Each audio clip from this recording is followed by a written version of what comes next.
When we moved into our new home, we thought it was the start of a perfect life. But strange noises, eerie shadows, and a mysterious past turned our dream into a nightmare. Just when we thought we understood the haunting, a final, terrifying discovery made us question everything. I always thought sleep talking was a quirky, harmless habit. My wife, Emma, used to mumble incoherently every once in a while, just a few half-formed words here and there. It was kind of cute, honestly. But recently, it's been different. And it's been terrifying. It started about 3 weeks ago. One night, around 3 a.m., I woke up to Emma sitting upright in bed. Her head was slightly tilted, her eyes were wide open, and she was staring at the wall. I called her name softly, but she didn't respond. Then she spoke. But it wasn't her voice.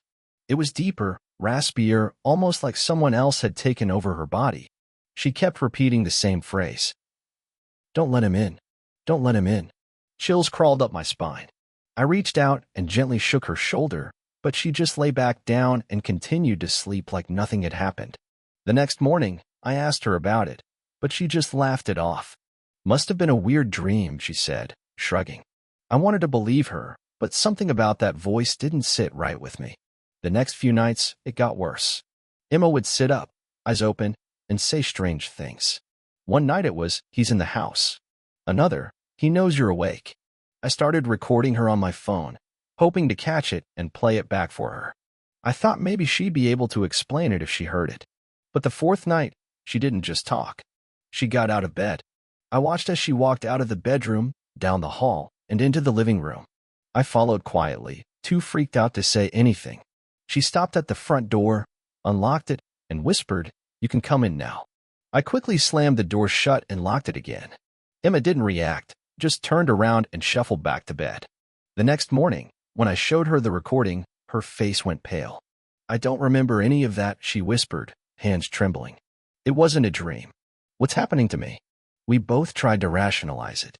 Stress, sleepwalking, something that had a logical explanation.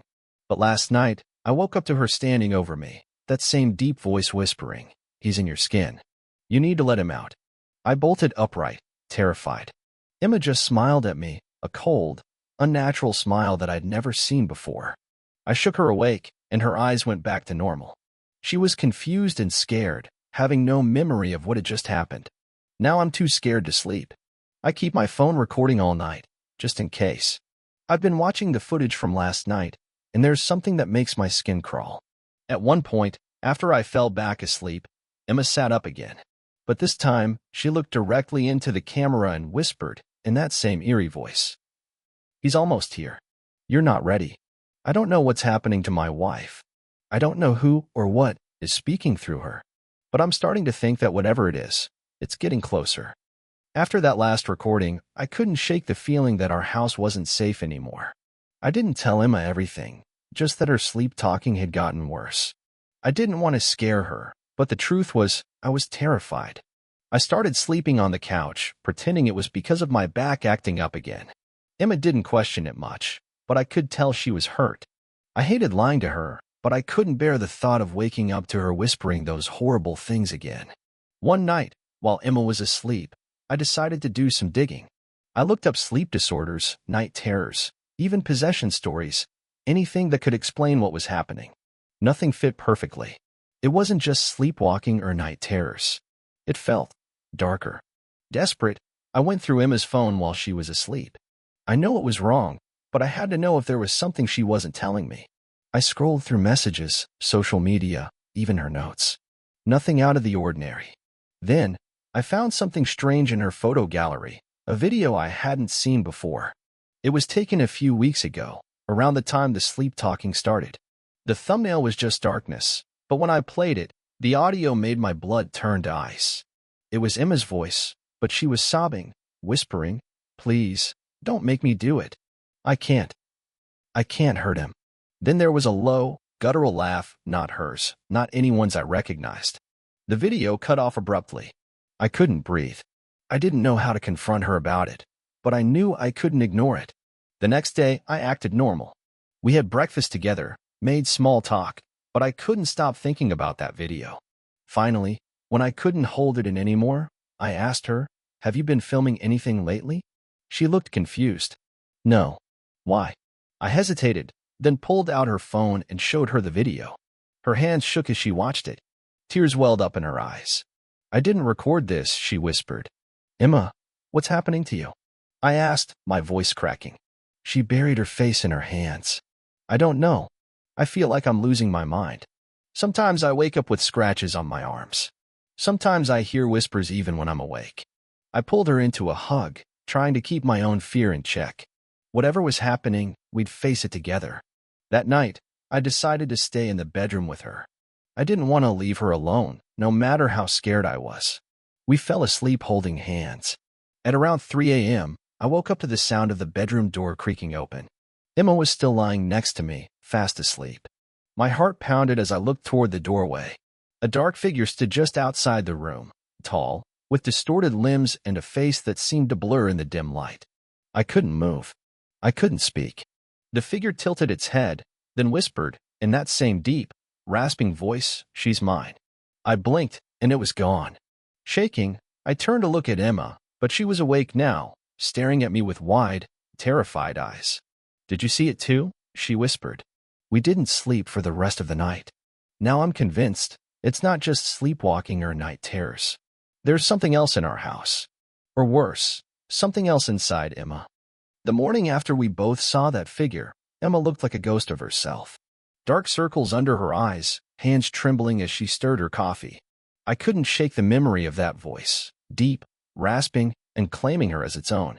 We didn't say much that day. Neither of us knew how to address what we'd seen. Eventually, I broke the silence. We can't just ignore this, Emma. Whatever's happening, it's getting worse. She nodded, barely meeting my eyes. Maybe we need help. Like, spiritual help. I didn't want to admit it, but she was right. We tried rational explanations, therapy videos, sleep studies, none of it fit. Desperate, I reached out to an old friend from college who dabbled in paranormal investigations. We hadn't spoken in years, but he didn't hesitate when I described what was going on. "Sounds like a possession case," he said bluntly. "I can come over tonight. Just keep her safe until I get there." That evening, Emma sat on the couch, wrapped in a blanket, watching the door like she expected something to come through. I tried to distract her with old movies, but even the comforting noise didn't help. Around 11 p.m., my friend Caleb finally arrived, carrying a small duffel bag. He glanced at Emma, his expression cautious. "You okay?" She nodded, but I could see the fear in her eyes. Caleb pulled out a few items, a small vial of holy water, some sage, and a voice recorder. "First, I just want to ask some questions. Simple stuff. Is that all right?" he asked. Emma agreed. Caleb started with basic questions: how long the sleep-talking had been happening, any stressors, any unusual events before it started. Emma recounted the first night she spoke in that strange voice, how it didn't feel like a dream, more like someone else pushing through her. Caleb listened intently, then set up the recorder. "I'm going to ask some questions directly to whatever's in this house. You two stay quiet, okay?" We nodded, and Caleb began. "If there's a spirit or presence here, make yourself known."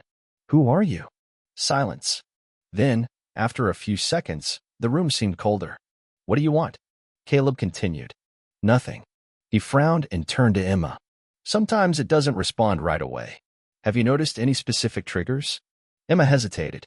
"It always happens around 3 a.m. And sometimes I smell smoke. Like something burning." Caleb looked serious. "That's important. Smoke can indicate a presence that's tied to a traumatic event." I was about to ask more when the lights flickered. Emma gasped, clutching my hand. Caleb remained calm, clicking on his flashlight. Then, the recorder picked up something. A faint, distorted whisper. "She's mine." Caleb glanced at us, eyes wide. "Did you hear that?" Emma started to cry, burying her face in my shoulder. I rubbed her back, trying to keep it together. Caleb played the recording back, and sure enough, that same rasping voice repeated. "She's mine." Caleb set the recorder down, pulled out the sage, and started a cleansing ritual, muttering prayers under his breath. Emma seemed calmer, almost as if the smoke smell faded away. I felt a flicker of hope. Maybe this could work. But then, Emma's demeanor changed. She sat up straight, eyes wide and unblinking, a chilling smile spreading across her face. In that guttural voice, she whispered, "You're too late. I'm already here." Caleb froze, his hand shaking as he held the sage. Emma stood up slowly, like a puppet on strings, her body moving unnaturally. "Emma, babe, please," I whispered, reaching out. But she turned to me with that unnatural grin. "She can't hear you anymore." Caleb whispered, "Get the holy water. Now." I fumbled for the vial as Emma, or whatever was controlling her, started laughing, a low, menacing sound that didn't belong to her. Just as I uncorked the bottle, she lunged at me, knocking it out of my hand. The vial shattered on the floor, and I scrambled back, terrified. Caleb started chanting, louder this time, holding the sage like a shield. Emma stopped mid-laugh, her face contorting in pain. "Stop it," she screamed, clutching her head. Then she collapsed. Caleb rushed to check her pulse. "She's breathing. Whatever that was, it's fighting for control." I knelt next to her, holding her hand, feeling helpless. Caleb looked at me grimly. "This isn't over. Whatever's inside her, it's not letting go that easily." I glanced at Emma, her breathing shallow but steady, and felt a pit of dread settle in my stomach. If that thing wasn't gone, how much longer did we have before it took over completely? Emma didn't wake up for hours. Caleb stayed with us, occasionally checking her pulse and murmuring prayers. I sat by her side, terrified of what might happen when she opened her eyes. Around 4 a.m., Emma finally stirred. She blinked, disoriented, and whispered, "What happened?" I squeezed her hand. You don't remember?" She looked at me, confused. "I remember Caleb being here, and then nothing. Just darkness." Caleb sighed in relief. "That's a good sign. Sometimes after a manifestation, the host has no memory. It means the spirit didn't fully integrate." I didn't know whether to feel relieved or more worried. "What now? How do we make sure it doesn't happen again?" Caleb leaned forward, his face serious. "I think whatever is attached to her isn't just a random entity. It's personal. You said she started smelling smoke, right?" I nodded. Emma looked at me, confused. "Smoke?"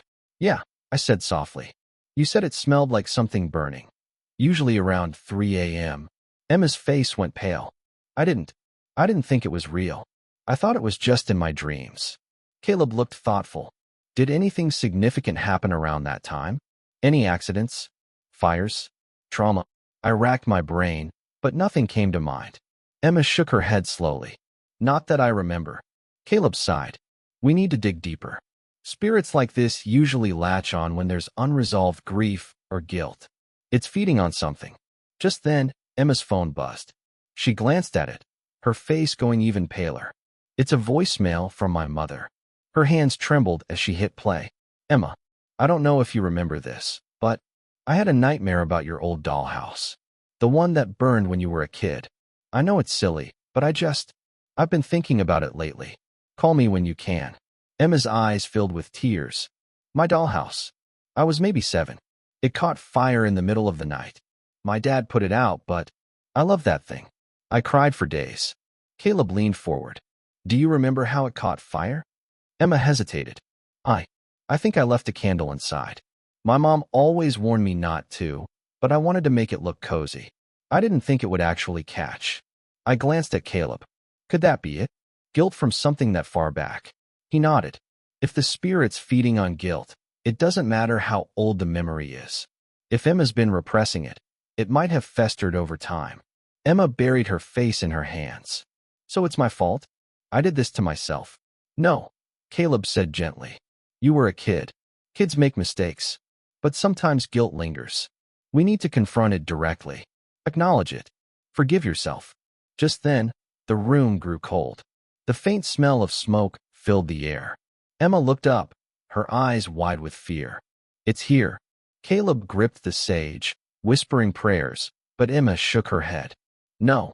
Stop. Let me try." She took a shaky breath and spoke to the air. "I'm sorry. I was just a little girl. I didn't mean for it to happen. I didn't mean to lose you." Tears streamed down her face, and suddenly, the room seemed warmer. The smell faded. Caleb lowered the sage, looking around cautiously. Emma whispered, "Dad never blamed me, but I never forgave myself. Maybe that's why it stayed." Caleb put a hand on her shoulder. "Sometimes spirits linger because they sense unresolved feelings. Maybe it wasn't just about the dollhouse. Maybe it was your own guilt that kept it tied to you. We sat in silence, absorbing what had just happened. For the first time in weeks, Emma looked at peace. But deep down, I couldn't shake the feeling that it wasn't over. That maybe, just maybe, we were dealing with something far more sinister than childhood guilt. The days that followed felt like a cautious return to normalcy. Emma seemed lighter, like the weight she'd been carrying had finally lifted. The strange occurrences, flickering lights, cold drafts, the smell of smoke, stopped altogether. Caleb checked in periodically, reminding us to keep the house spiritually clean by burning sage and maintaining positive energy. I started to believe that we'd actually put the nightmare behind us. But then, one night, everything changed. It was around 3 a.m. when I woke up to the sound of muffled sobbing. Disoriented, I reached out for Emma, but her side of the bed was empty. Panic surged through me as I followed the sound down the hallway. Emma was standing in the living room, facing the wall, whispering something over and over. "Emma," I called out, trying to keep my voice calm. She didn't respond. As I moved closer, I heard her repeating, "I didn't mean to lose you. I didn't mean to lose you." My heart pounded. I gently touched her shoulder, and she whirled around, her face streaked with tears. "Emma, what's going on?" She blinked at me, confusion clouding her features. I don't know. I felt like someone was calling me. Like I needed to apologize again. A chill crawled up my spine. "Did you see anything?" She hesitated. "I thought I saw a little girl. Just for a second." She was sitting on the floor, playing with a doll. My mind raced. Was it possible that the spirit wasn't just about Emma's guilt, but something else entirely? Something we hadn't uncovered? I called Caleb immediately. He picked up on the second ring, sounding half asleep but instantly alert when I explained. "It's not over," he said grimly. "I was worried about this. Sometimes guilt can manifest as a spirit, but if there's another presence, it could mean that whatever attached itself to Emma has deeper roots." "What do you mean?" I asked, fear creeping into my voice. Caleb hesitated. "Spirits sometimes imitate. They latch onto a story or a memory that's already painful and exploited. It could be that this entity isn't Emma's guilt at all, but something that's been there much longer, something that used her guilt to get closer." I glanced at Emma, who was now sitting on the couch, staring blankly at the floor. "What do we do?" "We need to dig deeper into the house's history," Caleb said. "There's a reason it's fixated on her. Maybe it's not just about the dollhouse fire." The next day, I took off work and hit the local archives. I needed to know if anything had happened on this property before we moved in. As I sifted through old records, something caught my eye, a fire report from 1989. A family had lived on the land where our house now stood. One night, a fire broke out and trapped their young daughter inside. The parents survived, but the little girl, Lydia, did not. I felt my blood run cold. Lydia, the same name as Emma's sister. It couldn't be a coincidence. When I showed Emma the file, her face went pale. "This doesn't make sense. How could that little girl be here?" "My Lydia died years before we ever moved here."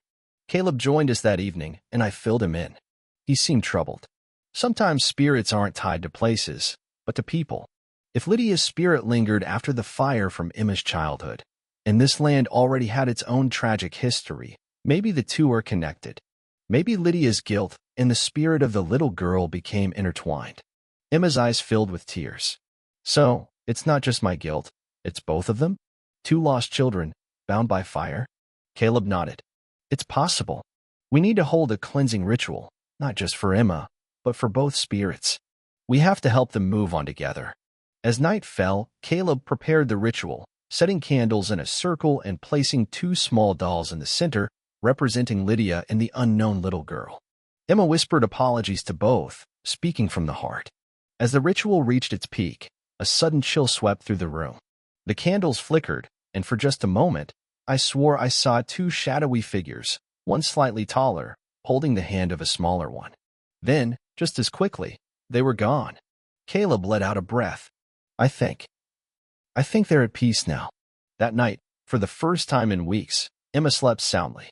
The house felt lighter, the oppressive feeling finally lifted. But as I lay next to her, I couldn't help but wonder, if they've truly moved on, why did I still feel like we weren't alone? A week passed, and life seemed to settle back into a sense of normalcy.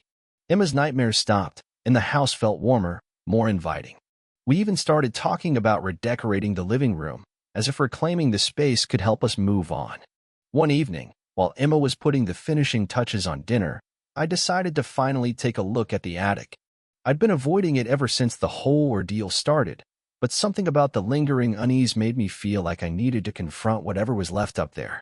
I climbed the creaky stairs, my flashlight cutting through the darkness. The musty smell hit me immediately, like old wood and forgotten memories. As I scanned the cluttered space, something caught my eye, a small, dusty box pushed against the far wall. Curiosity got the better of me, and I dragged it into the light. Inside, I found a few faded photographs, old toys, and, to my surprise, a charred wooden frame with a melted candle stuck to it. I lifted the frame carefully, revealing a partially burned photo underneath. It was a picture of two girls. One was unmistakably Lydia. Her smile was the same as in Emma's family photos. The other girl, slightly younger, had curly hair and a gap-toothed grin. They were sitting on a swing set, holding hands. Goosebumps prickled my skin. Who was the other girl? I brought the photo downstairs, and Emma froze when she saw it. "That's Lydia," she whispered, tracing the photo with her fingertip. "But I don't know who the other girl is." Caleb stopped by later that night to check in. When I showed him the photo, his face grew serious.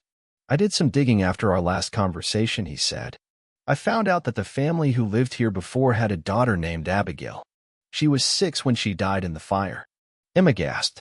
6? That's how old Lydia was when it happened. Caleb nodded. It got me thinking. What if Lydia and Abigail knew each other? Maybe not in life, but somehow after. I frowned. "You mean like their spirits found each other?" "Maybe," Caleb said. "Sometimes souls with similar pain become connected, especially if they're children. They don't see boundaries like we do. If Lydia's guilt and Abigail's loneliness found each other, it could explain why they seemed to manifest together." Emma looked at me, fear and sadness blending in her expression. If Lydia's guilt brought her here, and Abigail's spirit was already here, maybe they thought they were supposed to be together, like sisters. That night, as we sat in the living room, Emma suddenly whispered, "Did you hear that?" I strained to listen. There it was, a soft, distant giggling, like two little girls playing. I shivered, but Emma smiled through her tears. "I think they found each other," she whispered. The sounds faded, and a sense of peace settled over the room. I glanced at Caleb, who just nodded. After that night, the strange occurrences stopped completely. It was as if the house had finally let out a long-held breath. Emma seemed more herself again, and for the first time in months, I wasn't on edge. But just as I was about to fall asleep that night, I heard it, soft and clear, right by our bedroom door. A child's voice. "Thank you." I sat up, heart pounding, but the room was empty. Emma didn't stir, and I convinced myself it was just my mind playing tricks. The next morning, as I was making coffee, I noticed something new on the windowsill. A small, handmade doll, 2 figures holding hands, one with curly hair and the other with straight. I picked it up, a chill running through me. Maybe, just maybe, Lydia and Abigail had found the family they both needed. But one thought still haunted me. If their spirits had moved on together, who left the doll?